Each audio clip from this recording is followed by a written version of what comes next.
श्रीमती प्रियंका गांधी, राहुल गांधी, श्रीमती सोनिया गांधी। प्रियंका जी जो है मंच पर पहुंच गई है। मैं निवेदन करूंगा, प्रियंका जी अपने स्थान ग्रहण कर रही है। मैं निवेदन करूंगा, हमारे शिलाई चुनाव क्षेत्र से 5 बार के विधायक, जिनके पिताजी ने 7 बार शिलाई चुनाव क्षेत्र का नेतृत्व किया है और 6ठी बार हमारे विधायक ठाकुर हर्षवर्धन जी जो है वो चुनाव लड़ने जा रहे हैं। मैं इनसे निवेदन करूंगा कि इनका स्वागत करें। और इसके बाद मैं मिसिज कल्पना चौहान से निवेदन करूंगा कि वो ढाटू पहना है, जो कि हमारा ट्रेडिशनल ड्रेस है, ढाटू पहना है। और इसके बाद मैं निवेदन करूंगा विनय कुमार जी से कि वो भी श्रीमती सोनिया गांधी, प्रियंका गांधी जी का जो है स्वागत करें। अभी कल्पना जी जो है वो ढाटू पहना रही हैं और इसके बाद विनय कुमार जी,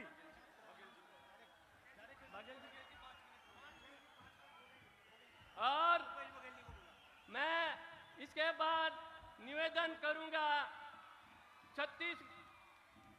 विनय कुमार जी से आप स्वागत करें। और मैं निवेदन करूंगा हमारे छत्तीसगढ़ के माननीय मुख्यमंत्री भूपेश बघेल जी, जो कि छत्तीसगढ़ में जिन्होंने एक विकास की नई बयार लाई है। मैं निवेदन करूंगा अपने मुख्यमंत्री जी से, जो कि हमारे हिमाचल प्रदेश में जिनके नेतृत्व में ये चुनाव लड़ने जा रहे हैं, मैं उनसे निवेदन करूंगा भूपेश बघेल जी से। और अभी देखो आप यहाँ गुरुद्वारा वाले कमेटी के लोग अभी सम्मानित करेंगे। गुरुद्वारा प्रबंध कमेटी के लोग जल्दी से जल्दी, समय का अभाव होने के कारण भूपेश जी से मैं निवेदन करूंगा।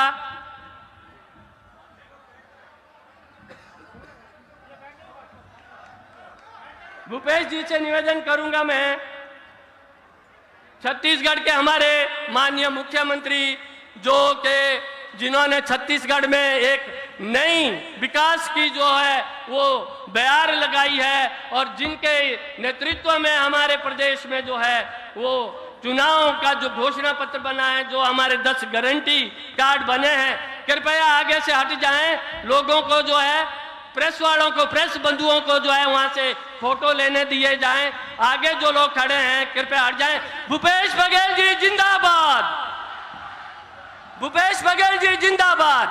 माननीय मुख्यमंत्री जी,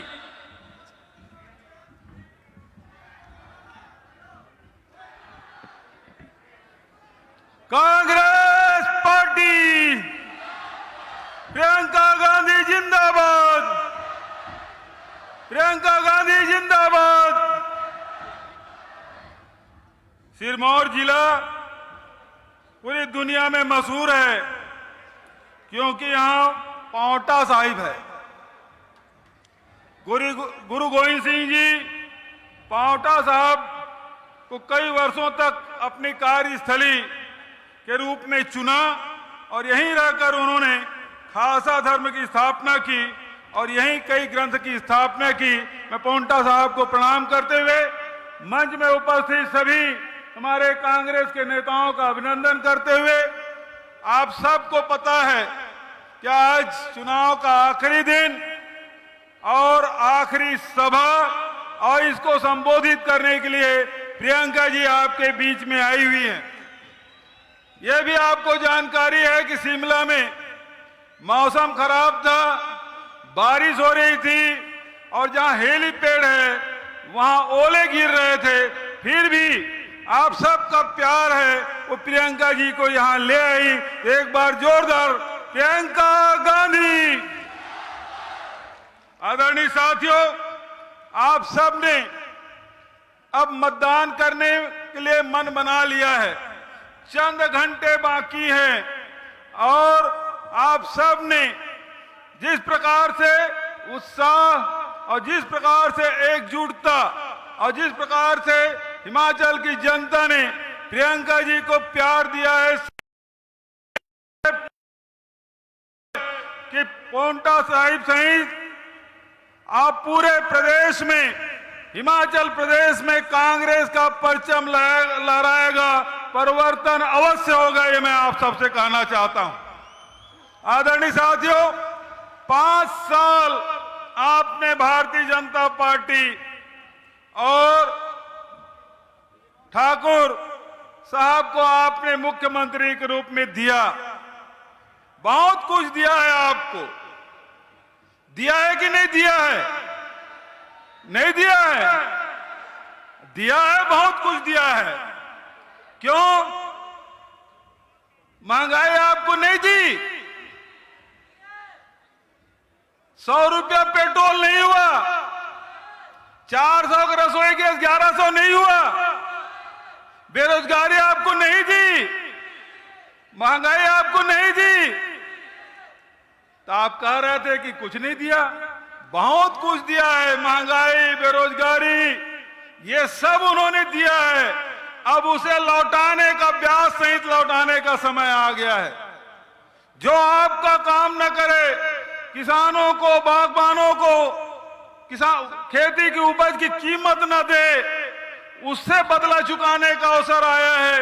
ये हमारे नौजवान खड़े हैं, इनको बेरोजगार बना के रखा है, उससे बदला लेने के समय आया है। हमारी माताएं बहनें हैं, 200 रुपये लीटर में खाने का तेल और 1100-1200 रुपया रसोई गैस, ये बदला लेने का समय है। आप सब परिवर्तन करना चाहते हैं कि नहीं करना चाहते हैं? परिवर्तन करना चाहते हैं, हाथ उठा के समर्थन करें। आप सब ने परिवर्तन का मन बना लिया है।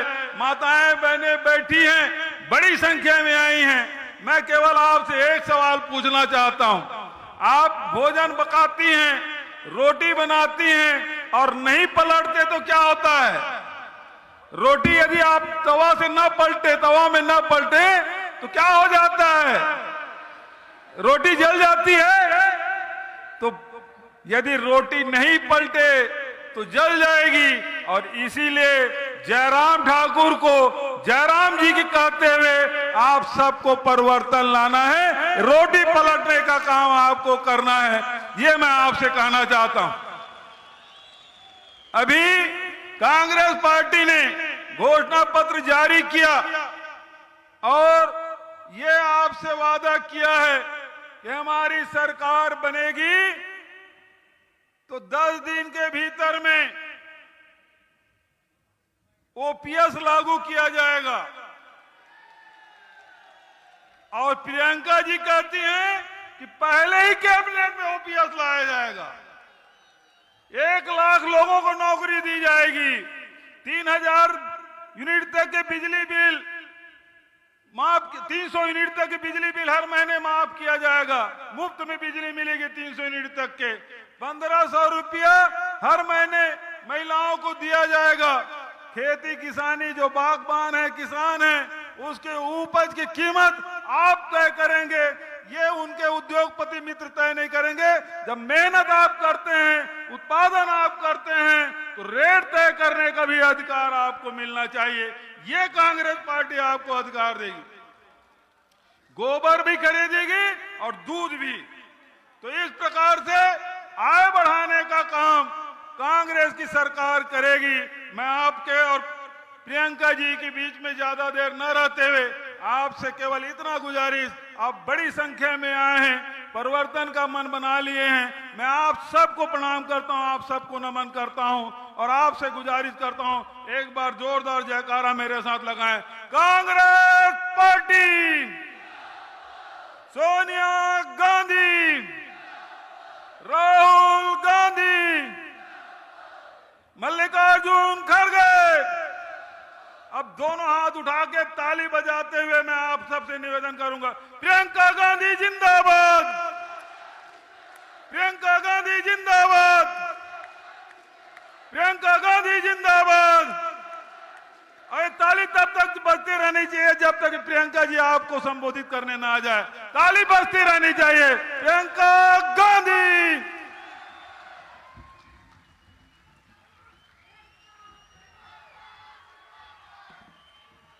बहुत समय बजे से इंतजार कर रही हैं? गर्मी तो नहीं लग रही? नहीं। आज मौसम खराब था शिमला में, तो फिर एक समय में जो पायलट थे वो कह रहे थे कि शायद जाना उचित नहीं है।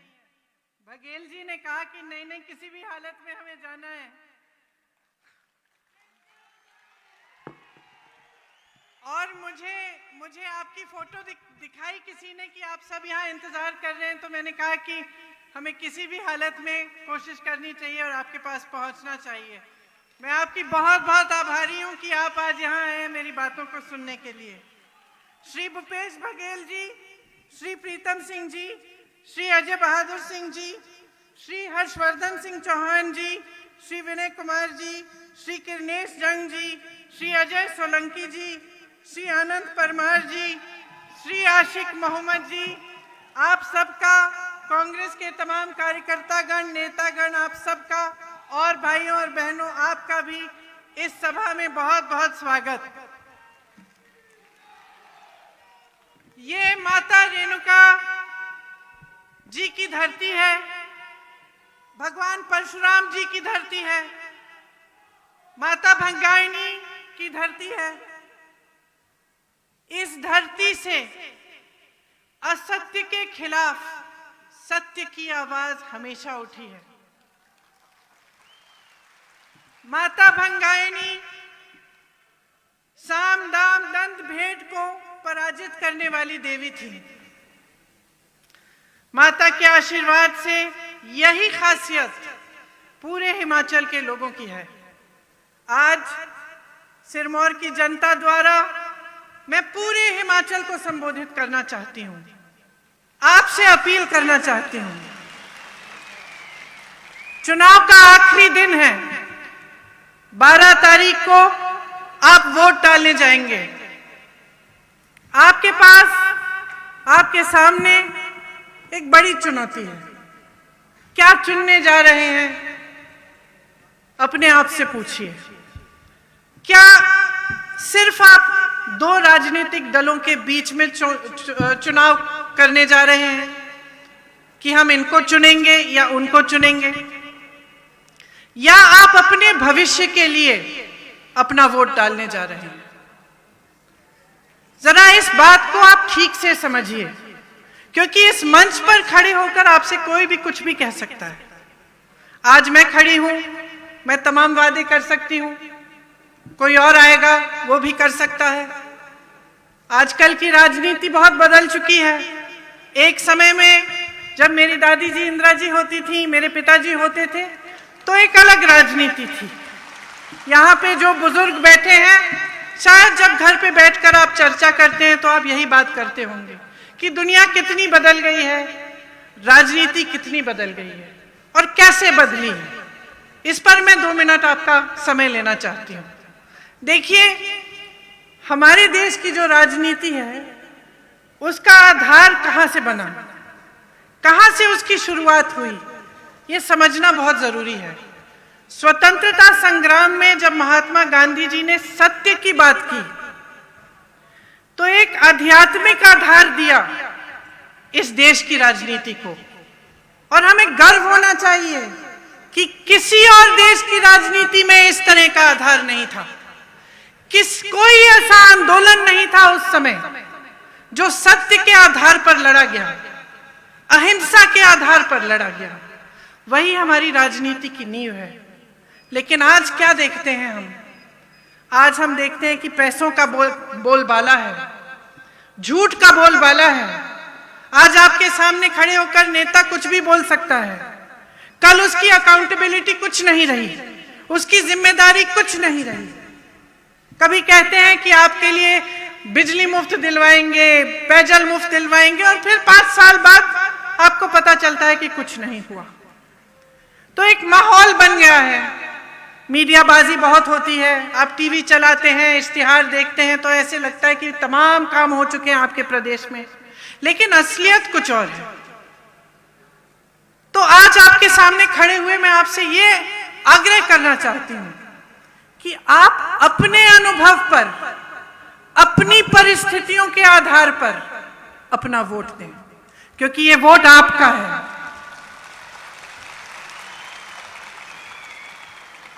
आप समझते हैं कि 5 सालों में किसने आपके लिए क्या किया।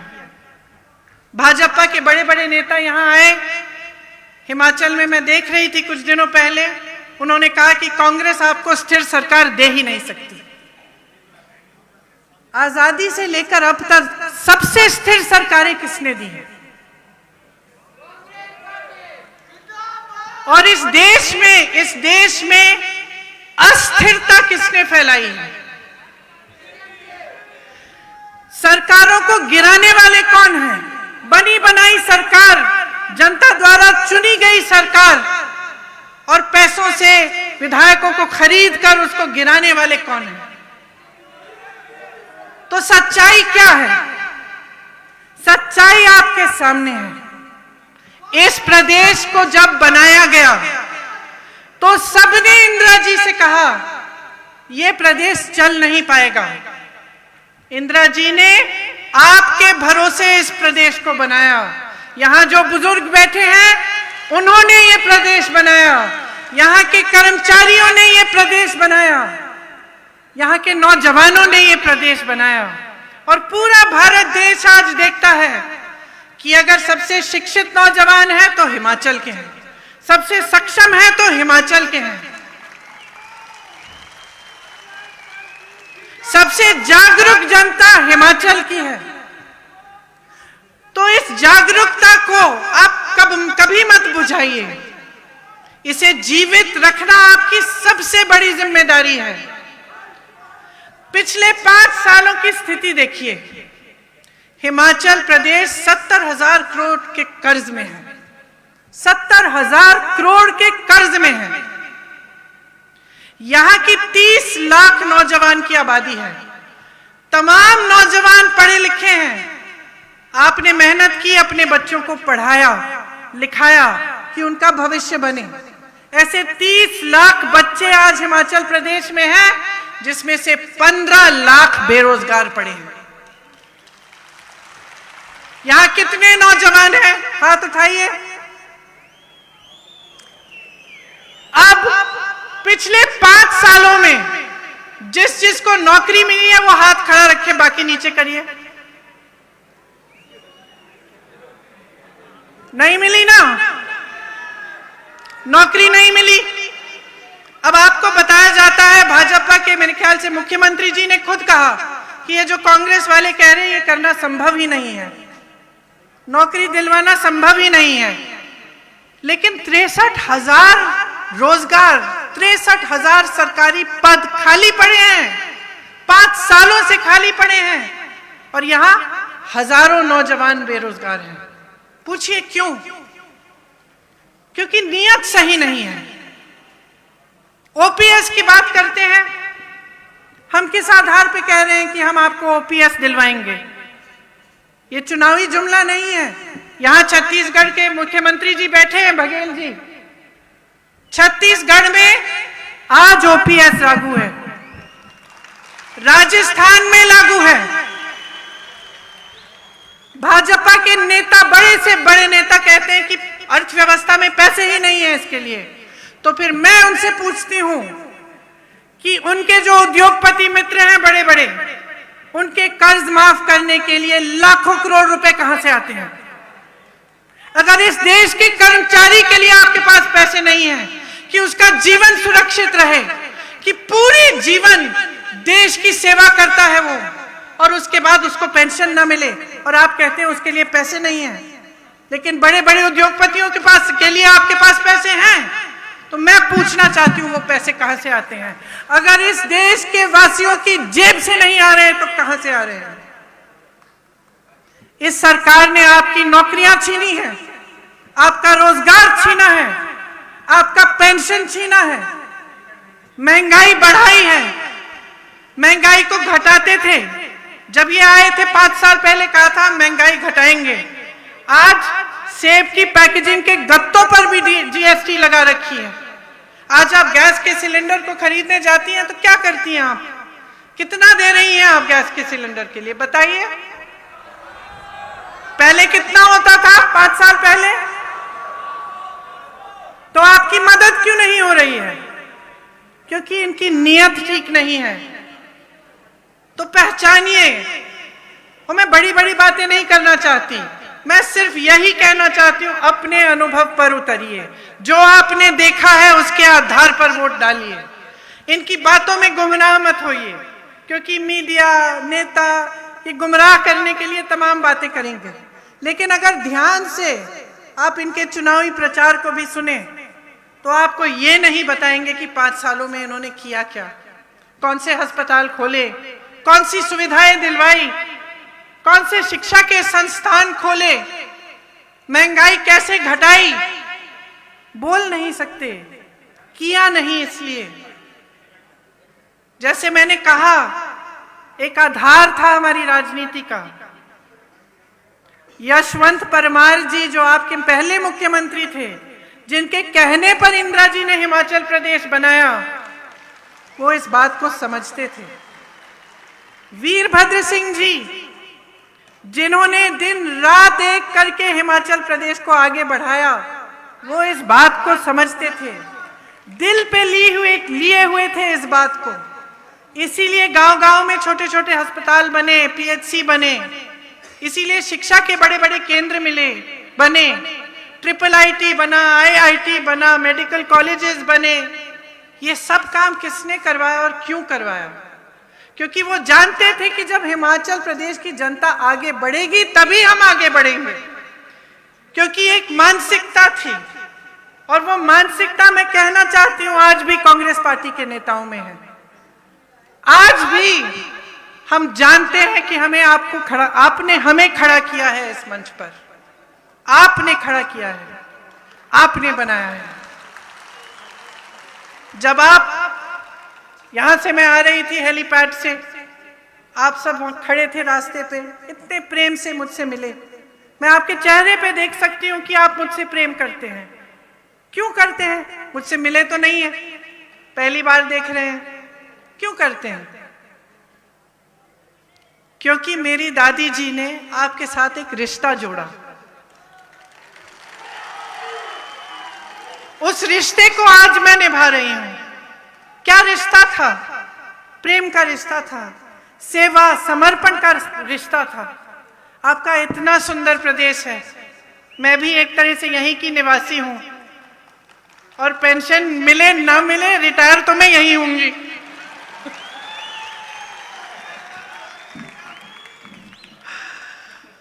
इतना सुंदर प्रदेश है, आप इसके प्रति अपनी निष्ठा निभाओ, अपनी जिम्मेदारी निभाओ।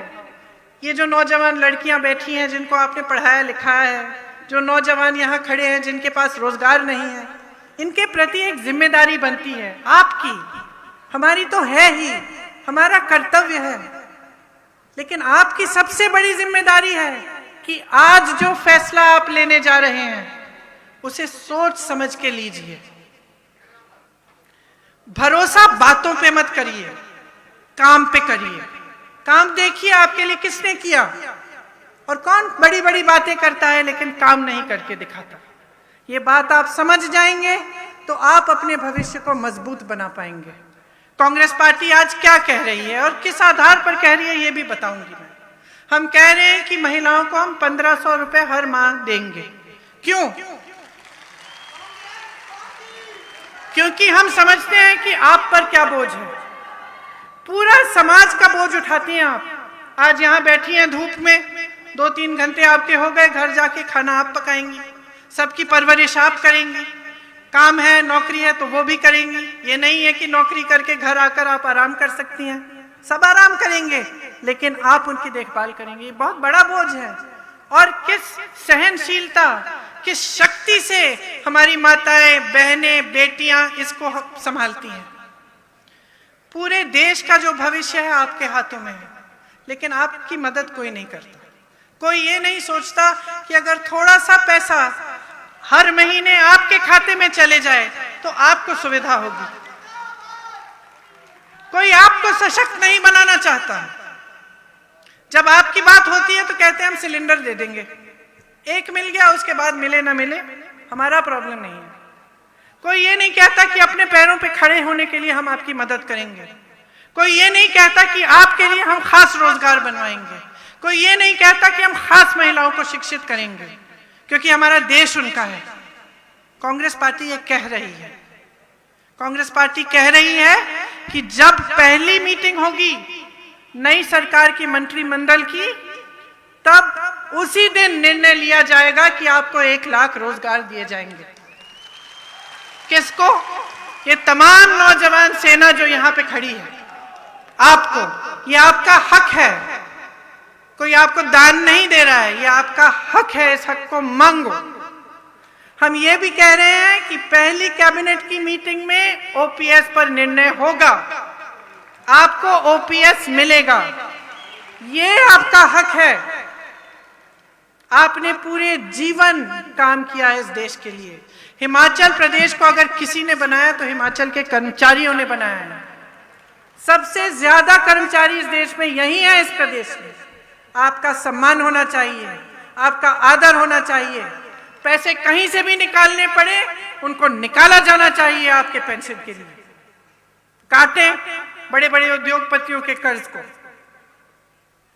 यही सच्चाई है कि कांग्रेस पार्टी आपके लिए काम करना चाहती है। हमने निर्णय लिया है कि हर विधानसभा में कम से कम 4 पाठशालाएं बनाएंगे इंग्लिश मीडियम, ताकि शिक्षा को एक और शक्ति मिले आपके प्रदेश में। जो पीएचसी हैं आज चल नहीं रहे हैं। आज की जो सरकार है वो पीएचसी पड़े हुए हैं, वहां पे ठीक ढंग का इलाज नहीं होता। कोई बड़ी बीमारी होती है तो दूर दूर जाना पड़ता है। हम कह रहे हैं हम उनमें सुविधाएं देंगे, आपको उनको मजबूत बनाएंगे। हम कह रहे हैं कि 5 सालों में 5 लाख रोजगार बनाकर आपको देंगे। और नौजवानों, एक बात समझ लो अच्छी तरह से, इस देश में रोजगार आता कहां से है? आता कहां से? सबसे पहले तो पीएसयू से आता था। क्या थी पीएसयू? देश की संपत्ति। जो बड़ी बड़ी देश की सरकारी कंपनियां होती हैं, जिसमें सरकारी कंपनी आपको नौकरी देती थी, यहां से बहुत रोजगार आते थे। आज भाजपा की सरकार ने क्या किया है? कहते हैं गरीब के लिए चला रहे हैं ना सरकार। सच्चाई क्या है? जहां से सबसे ज्यादा रोजगार मिलता था गरीबों को, उन्हें अपने बड़े बड़े उद्योगपति मित्रों को तमाम पीएसयू बेच दिए, रेलवे बेचने की कोशिश, हर चीज को बेच दिया है। तो जो एक जगह थी जहां से रोजगार मिलता था, उसको तो बेच दिया अपने मित्रों को। अब दूसरा रोजगार कहां से आता था? छोटे छोटे व्यापार से। यहाँ पे मैं देख रही थी काफी दुकानें हैं, छोटे व्यापार हैं। ये इस देश की रीढ़ की हड्डी है। इस देश के जो छोटे व्यापारी हैं, जो छोटी छोटी दुकानें चलाते हैं, छोटे छोटे अपने बिजनेस करते हैं, इनको क्या किया इस सरकार ने? यहां से रोजगार पैदा होता है। जीएसटी थोपी, कोरोना आया, अरे विश्व भर में कोरोना आया था। कोई बहाना नहीं है कि कोरोना आ गया ठीक है आपकी कमाई नहीं हो रही है, बहाना नहीं है। बाकी देशों में जब कोरोना आया तो छोटे व्यापारियों को मजबूत करने के लिए तमाम ऐसी सुविधाएं दी गई। यहां कुछ नहीं दिया गया। यहां कोरोना आया, आपको पीपी किट का घोटाला मिला, लेकिन आपको कोई मदद नहीं मिली जो छोटे व्यापारी हैं। तो यहां से रोजगार बनता था, यह भी कम हुआ। तीसरा, जैसे मैंने कहा, सरकारी नौकरियां। अब सरकारी नौकरियां 63,000 खाली पड़ी हुई हैं। क्यों? अरे पद खाली है, नौजवान खाली है, उसे पद दो ना, क्यों नहीं दिया? तो ये परिस्थितियां हैं। सच्चाई ये है कि अगर आपके लिए रोजगार बनाने की नीयत होती तो ना पीएसयू बेचे जाते, ना आपको छोटे दुकानदारों को, छोटे जो व्यापारी हैं, ना उनको जीएसटी द्वारा दबाया जाता, या दूसरी जो कोरोना आए तो उनकी मदद होती, और ना ये सरकारी पद खाली रहते। तो आगे आप क्या चाहते हैं? अब आप ही मन बना सकते हैं। हम तो आपको समझाने की कोशिश करते हैं, आपको बताने की कोशिश करते हैं, लेकिन विवेक आप में है, हमेशा रहा है। और मेरी दादी जी हमेशा कहती थी कि जनता का विवेक सर्वोपरि है। अगर आपने इस चुनाव में किसी और को चुन लिया तो मैं कहूंगी कि वो भी आपका ही विवेक है। आप सीखोगे अपने अनुभव से, आप देखोगे कि क्या होगा। तो 5 साल बीत गए, 5 सालों में आपने देखा इस सरकार ने आपके लिए क्या किया? आगे 5 साल आने वाले हैं, क्या आप 5 साल और व्यर्थ करने के लिए तैयार हैं? बताइए। सुनाई नहीं दे रहा? नहीं ना। आज जो आपका बच्चा 20 साल का है, क्या 25 साल तक इंतजार करेगा कि उसको अभी नौकरी मिलनी चाहिए? जिसको आज पेंशन देना चाहिए, क्या वो 5 साल इंतजार करेगा? जिसको आज 1500 रुपए प्रति माह मिलने चाहिए, क्या वो 5 साल इंतजार करे? और इंतजार करके मिलना भी क्या है, जब खुद ही कह रहे हैं इनके मुख्यमंत्री कि कुछ नहीं हो सकता। कह रहे हैं कि रोजगार नहीं दे, कांग्रेस पार्टी कह रही है रोजगार देगी, हो नहीं सकता। कांग्रेस पार्टी कह रही है पेंशन देगी, हो नहीं सकता। कांग्रेस पार्टी कह रही है कि महिलाओं को प्रति माह 1500 दे, हो नहीं सकता। तो भाई हो नहीं सकता तो तुम मुख्यमंत्री क्यों बनना चाहते हो? तो जयराम जी की जयराम जी, नया मुख्यमंत्री चुनो। अब देखिए कि मंच पे खड़े होकर आपको बताया जाता है कि आप अगर दवाई बदलेंगे तो आपका इलाज नहीं होगा, जैसे कि पूरा हिमाचल प्रदेश एक मरीज है। क्या मतलब है इसका? क्या मतलब है? फिजूल की बातें हैं। आप कहिए कि आपने 5 सालों में किया क्या? अगर किया है तो उस आधार पर जरूर वोट दीजिए, लेकिन किया ही नहीं ना, इसलिए ऐसी बातें हो रही है मंच पर। तो आप सब कुछ समझते हैं, मैं जानती हूं। आप अच्छी तरह से नेताओं की नीयत पहचानते हैं। आप अच्छी तरह से जानते हैं कि जो नेता हम लोगों को भ्रष्ट कहते हैं, उन्होंने पीपीई किट के घोटाले किए, उन्होंने पुलिस भर्ती के घोटाले किए, उन्होंने शिक्षक भर्ती के घोटाले किए। आप जानते हैं अच्छी तरह से। तो बस बातों में मत पड़िए। मैं फिर से कह रही हूं, अपने अनुभव पे उतरिए। आपके लिए किसने किया है उसको पहचानिए। अपनी ऐसी सरकार बनाइए कि 5 सालों में आपके प्रदेश को पूरा देश देखकर कहे, हाँ देखो इन्होंने सही निर्णय लिया।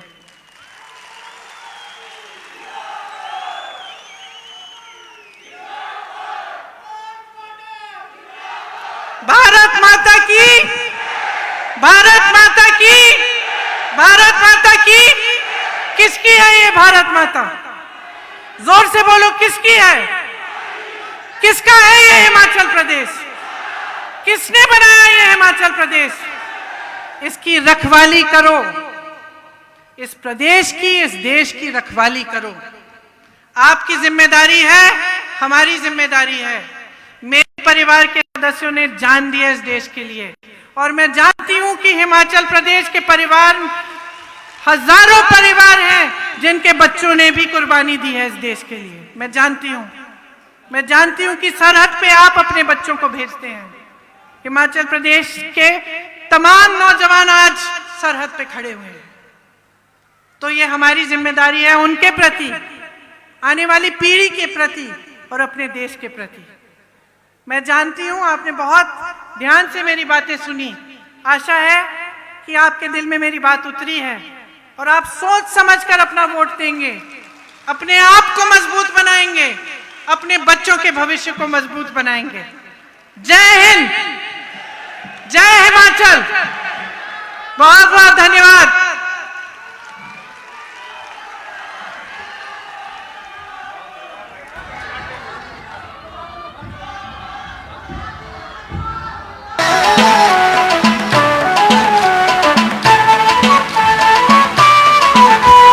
बातें खुशहाली की होंगी, रुकी उम्मीद। हर्षवर्धन चौहान जी कई बार आपके विधायक रहे हैं। विनय कुमार जी भी इस बार प्रत्याशी हैं। गणेश जंग जी भी, अजय सोलंकी जी, ये हमारे प्रत्याशी हैं। और आज इस मंच पे खड़े होकर ये प्रतिज्ञा लेते हैं कि आपके लिए दिन रात संघर्ष करेंगे, आपके लिए दिन रात काम करके जो वादे हमने किए हैं उनको पूरा करेंगे। बहुत बहुत धन्यवाद। हर कर्मचारी है। हिमाचल का रिवाज जारी है, फिर से कांग्रेस आ रही है। हिमाचल का रिवाज जारी है, फिर